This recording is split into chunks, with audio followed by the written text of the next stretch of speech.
नमस्कार। बहुजन संवाद में आपका स्वागत है। कल रात में एक घटना घटित हुई। पूर्व आईपीएस अधिकारी अमिताभ ठाकुर को गिरफ्तार कर लिया गया।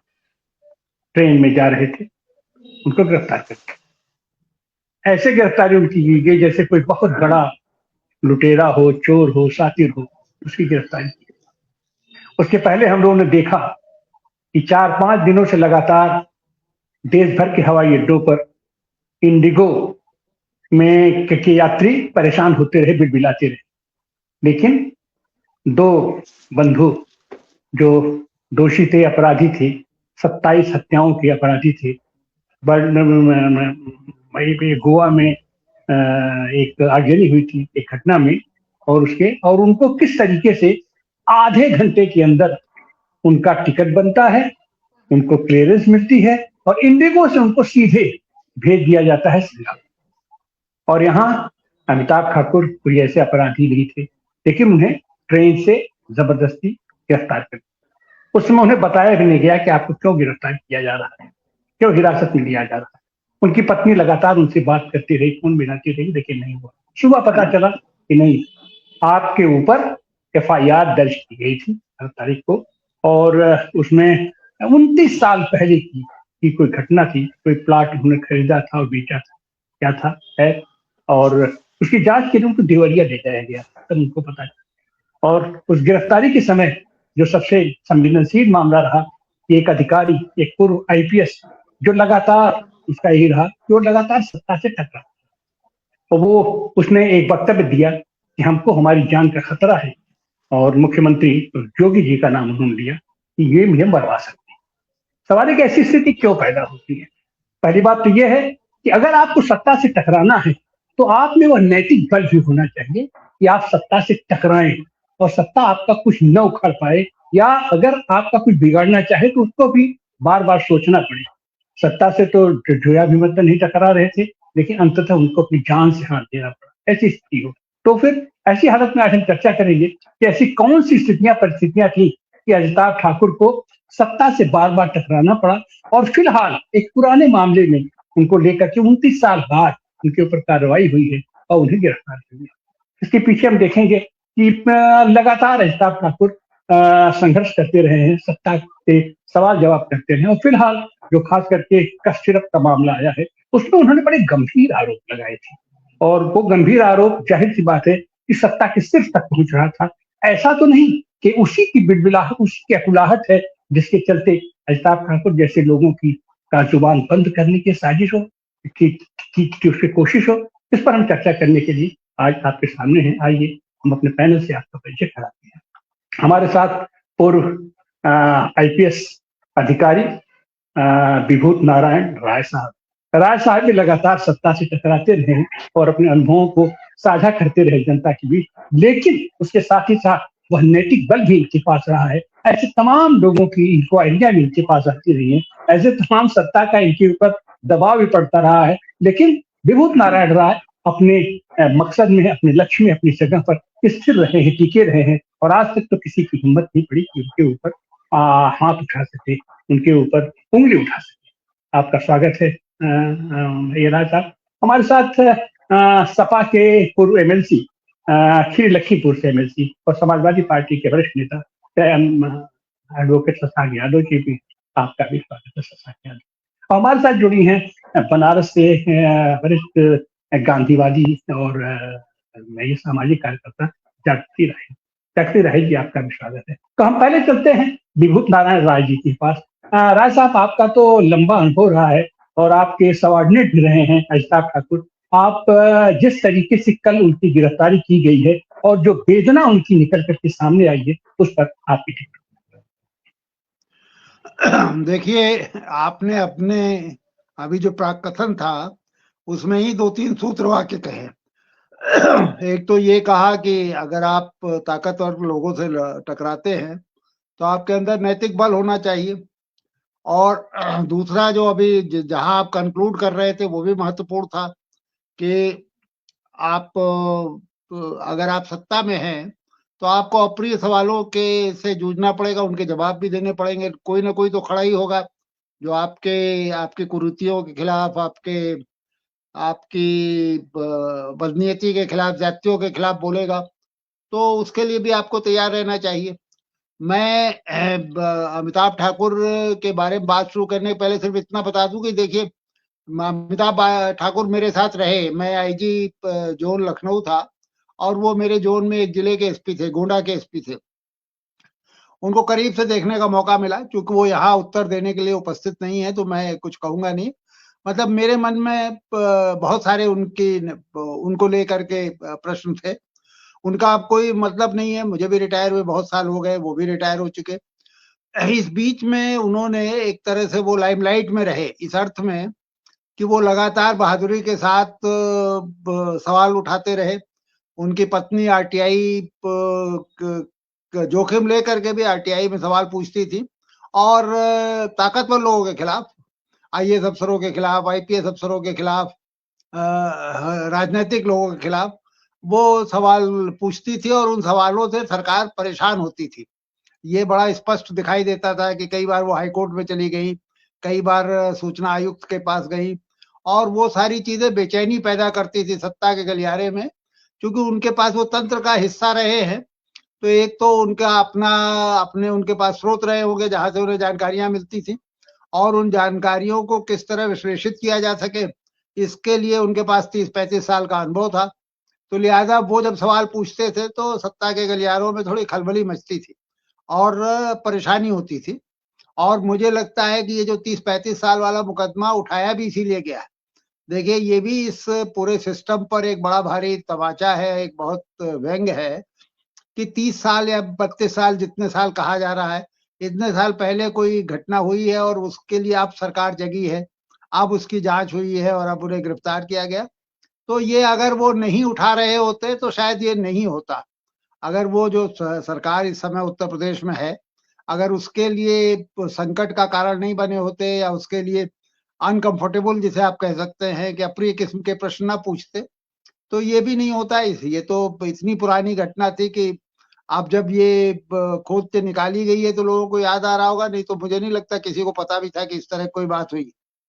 तो इसलिए हमें थोड़ा सा, और जिस तरह से गिरफ्तारी की गई, आप भी सही कह रहे हैं कि उसकी कोई जरूरत नहीं थी। सीआरपीसी की जगह अब बीएनएसएस आ गई है, उसमें भी ये प्राविधान है कि आईओ उनको एक नोटिस भेजता और उन्हें तलब करता, उनसे कहता कि साहब आप आइए और अपना जवाब दीजिए। अगर 7 साल से ज्यादा सजा वाला अपराध नहीं है तो जमानत हो जाती। लेकिन अब ये सब नहीं हुआ, उनको ट्रेन से उतार करके और गिरफ्तार करके और ले जाया गया। तो ये सब टाला जा सकता था, मतलब ये एक ज्यादा शालीन होता और ज्यादा सभ्य होता। लेकिन जाहिर है कि उत्तर प्रदेश में आप देख ही रहे हैं कि पिछले कुछ सालों से जिस तरह की घटनाएं हो रही है, जिस तरह से गोलियां मारी जा रही है, जिस तरह अपराध पर कोट अनकोट नियंत्रण किया जा रहा है, उसमें किसी बहुत सभ्य आचरण की अपेक्षा करना भी उचित नहीं है।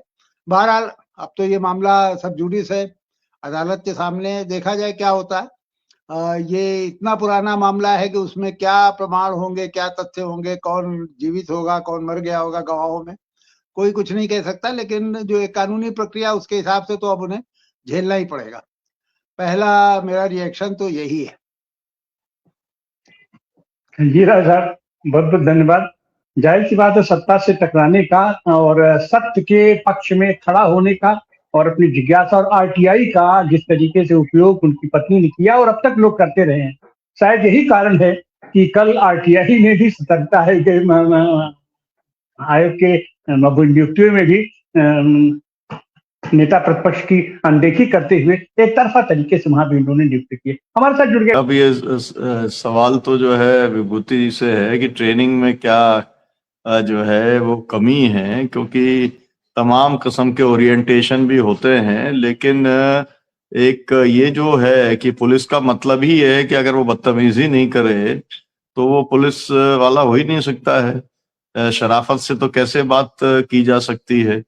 और क्या लोग कहते हैं कि भाई क्या करें फिर, मतलब अपराधियों को क्या फूल दे दें उनको, या मतलब उनके साथ में जो है विनम्रता से बात की जाए? और अगर ऐसा होगा तो अपराधी के अंदर डर कैसे होगा, और डर नहीं अगर चलेगा तो पुलिस काम कैसे करेगी? पुलिस का जो कायम रहता है वो तो सब कुछ डर से ही रहता है।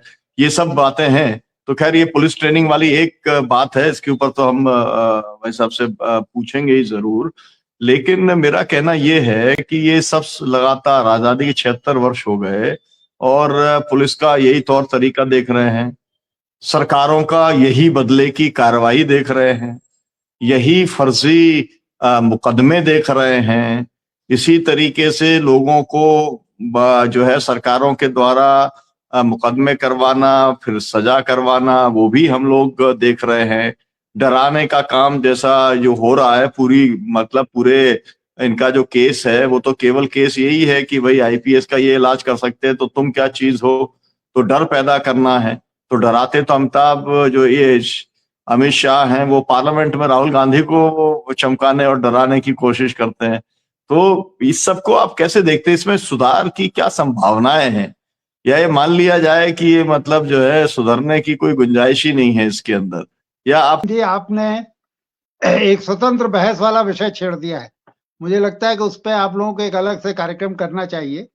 मैं तो केवल इतना निवेदन करूंगा कि देखिए, जो आज पुलिस एक आधुनिक संस्था के रूप में जो पुलिस दिखाई देती है, 1860 में के दशक में कुछ कानून बने, IPC, CrPC, evidence act, police act, ये सब अंग्रेजों ने बनाए और उसके आधार पर ये जो पुलिस एक संस्था के तौर पर खड़ी हुई।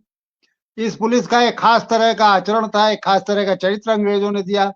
अंग्रेजों क्या खुद एक बॉबी नाम का मॉडल था, वो भारत में लेके नहीं आए।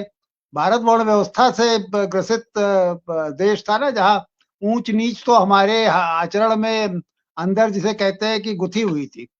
तो अंग्रेज को ये सूट करता था, उन्होंने ये पुलिस बनाई।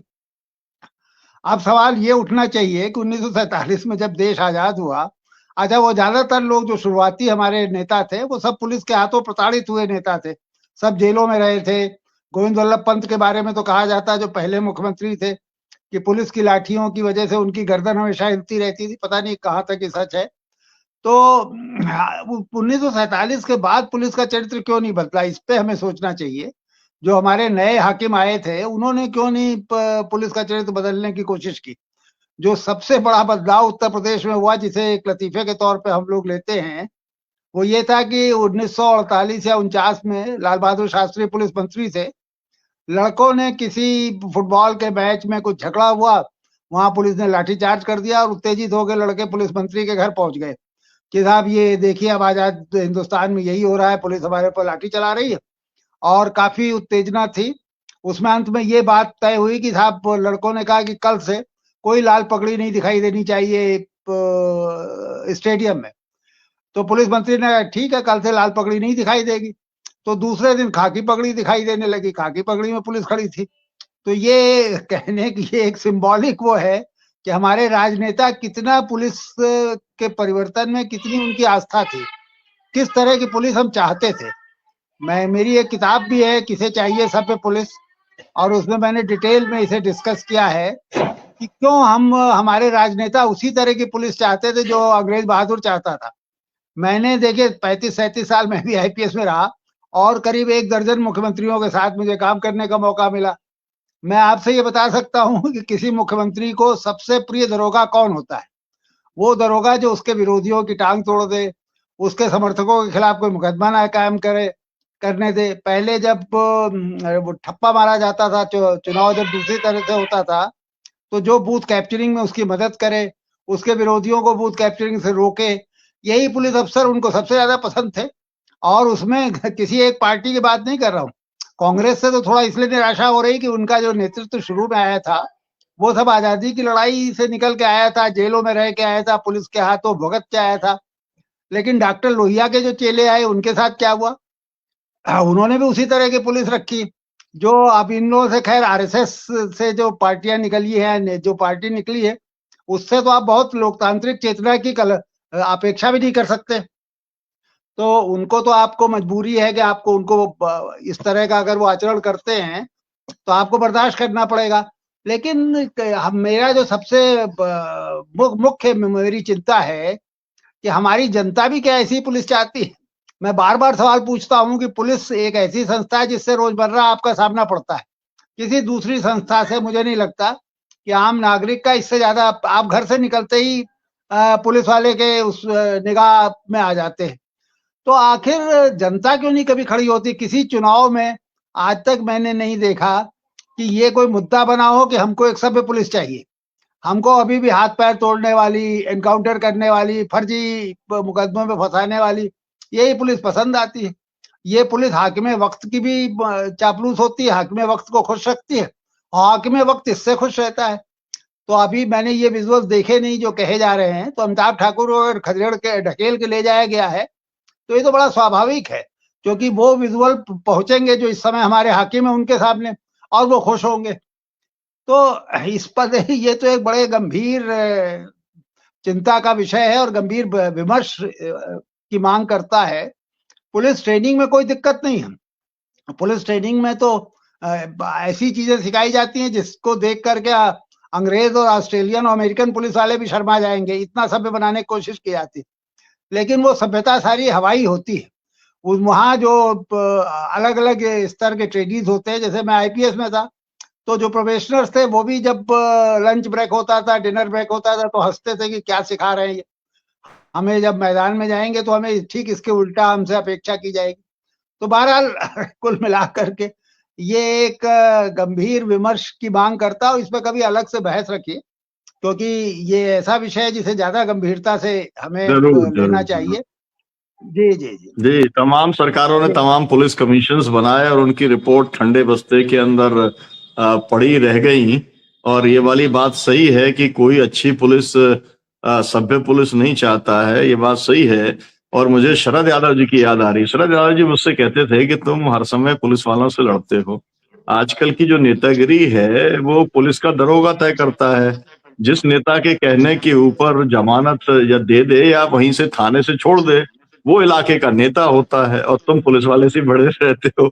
मेरे को नेताजी की भी याद आती है। मुलायम सिंह जी ने, नेताजी ने मुझसे कहा, इतना ज्यादा मत लड़ा करो पुलिस से, एनकाउंटर कर देंगे कभी भी तुम्हारा, हम लोगों को बस श्रद्धांजलि दे देंगे, क्या हो सकता है। तो ये स्थिति जो है वास्तव में बहुत खौफनाक स्थिति है। कोई टिप्पणी शशांक यादव जी? मैं केवल राय साहब की एक बात मुझे याद आ गई कि पब्लिक भी यही चाहती है क्या। तो सिंघम कैरेक्टर पूरा बड़ा एक के बाद एक फिल्मों में आ रही है, बड़ी सुपरहिट वो फिल्में लगातार हो रही हैं। एक जानबूझकर पूरे सिस्टम को भ्रष्ट दिखाना और एंटी हीरो की इमेज क्रिएट करना, ये कोई क्रिएटिविटी का कोई एंगल रहा हो मैं तो नहीं समझ पा रहा, लेकिन उसने बाजार खूब बढ़िया चलाया और टीआरपी खूब लंबी करी और जनता के दिमाग में ये आ गया कि सिद्धांत सब बेकार है और जो गलती करे उसे गोली से उड़ा दो। तो जब ये जनता की साइकिक बनती है तो इस तरह की पुलिस वो अपने मंत्री को खुश करने के लिए या मुख्यमंत्री को खुश करने के लिए अमिताभ ठाकुर को धक्का दे रही है। तो मुझे लग रहा है कि एक जो राय साहब ने कहा है कि एक अलग से इसमें एक लंबी चर्चा करिए, तब कुछ आगे शायद कभी कुछ हल निकले। फिलहाल तो कोई उम्मीद दिखाई नहीं दे रही। तिवारी जी, आपका समापन वक्तव्य। जी सर, आज इतनी सारगर्भित चर्चा हुई है मनोरंजन के साथ साथ जो व्यथा है हमारे समाज की, तो हम इसको एक अपने पौराणिक दंत कथा से समाप्त करना चाहेंगे। हमारा बनारस तो बाबा भोलेनाथ की नगरी है और इनके सारे गण एक दिन पहुंचे बाबा भोलेनाथ के पास और कहा, भाई ये जो आपके गले का जो हार है ये हमको बड़ा कष्ट देता है, हम लोगों को जब मन करता है तब डस लेता है, हम लोगों का बड़ा दुर्भावनापूर्ण काम करता है, आप इसको संभालिए, हम भी आपके गण हैं, हमसे इसकी रक्षा कीजिए। तो उन्होंने कहा अपने नागराज से कि भाई ये सब भी हमारे भक्त हैं, इनके साथ जरा सा बर्ताव जरा कायदे से करो, इतना ज्यादा इनको मत आतंकित करो, भय करो। फिर उसके बाद जो है महीना भर बाद वो नागराज खुद उनके पास पहुंचे, कहे कि महादेव हमने तो बड़ा प्रेम से इनके साथ व्यवहार किया, देखिए हमारी यही स्थिति, कोई हमको बेल्ट बना लेता है, कोई हमको कंधे पे लेके बच्चों को खेलने के लिए भेज देता है, हम बहुत कष्ट में, हमको बताइए हम अपनी रक्षा कैसे करें। हमारी खूबसूरती का लोग फायदा उठाते हैं। तो बाबा भोलेनाथ ने कहा, भाई मैं तुमको काटने के लिए मना किया था, पुकारने के लिए थोड़ी मना किया था। तो वही स्थिति हमारे पुलिस समाज की है कि पुलिस अगर जनता के साथ प्यार से व्यवहार करने लगे तो सड़क चौराहों पर ये जो अपराधी लोग हैं, जो बदमाश लोग हैं, ये लोग उसको छोड़ेंगे। आप क्या समझते हैं? तो ये तो देखिए, ये तो हमारे सामाजिक व्यवस्था का भी दिक्कत है और पुलिस प्रशासन का भी। हाँ, इसमें सुधार तो होना चाहिए, व्यापक सुधार होना चाहिए, लेकिन वह दृष्टि कैसे आएगी, इतना सामंजस्य कैसे स्थापित पड़ेगा, इतना सामंजस्य कैसे स्थापित हो कि अच्छे और बुरे की पहचान पुलिस भी करे और पुलिस में भी अच्छे और बुरे पुलिस की भी पहचान जनता करे। ये एक लंबी प्रोसेस है और इसका एक लंबी शिक्षा प्रशिक्षण का मामला है। लेकिन जाहिर सी बात है कि कल जो भी घटना हुई है आस्था ठाकुर के साथ, वो घटना शायद सबको, आम जनता को डरवाने के लिए ही है कि हमारे किसी आदमी के ऊपर, हमारे लोगों के ऊपर जो सत्ता संरक्षण में जो व्यापार चल रहा है, धंधा चल रहा है, उसके ऊपर उंगली मत उठाओ। जो चल रहा है उसको स्वीकार करो, मरते रहो उसमें, खपते रहो, खत्म होते रहो, लेकिन आवाज मत उठाओ। शायद उसका ये प्रयास रहा है, कुछ प्रयास रहा है इनकी गिरफ्तारी। और उसके बाद जितना इसको वायरल किया गया, रात के अंधेरे में उसके उस वीडियो को रिकॉर्ड करके इतना वायरल करने का शायद मतलब यही है कि उससे ज्यादा उनके ऊपर क्या एक्शन हुआ, उससे ज्यादा उसका लक्ष्य था कि जानो समझो कि हम एक रिटायर्ड पुलिस ऑफिसर के साथ भी हम ऐसी हरकत कर सकते हैं। हम जो अन्ना द्रमुक के पूर्व मुख्यमंत्री करुणानिधि के साथ भी हम इस तरीके की हरकत कर सकते हैं। इसलिए औकात में रहो, हमारी बात में रहो, सत्ता से डरो, सत्ता से डर के ही चलो। जी, बहुत बहुत शुक्रिया विभूति नारायण जी, शशांक जी, जागृति जी और तिवारी जी, आपका बहुत बहुत धन्यवाद। दर्शकों से अपील की वो इसे शेयर करें ताकि सोचने का कुछ आपको खुराक मिले और ये जो पूरा विश्लेषण है ये अधिक लोगों तक पहुंचे। बहुत शुक्रिया, बहुत धन्यवाद कार्यक्रम के साथ जुड़ने के लिए।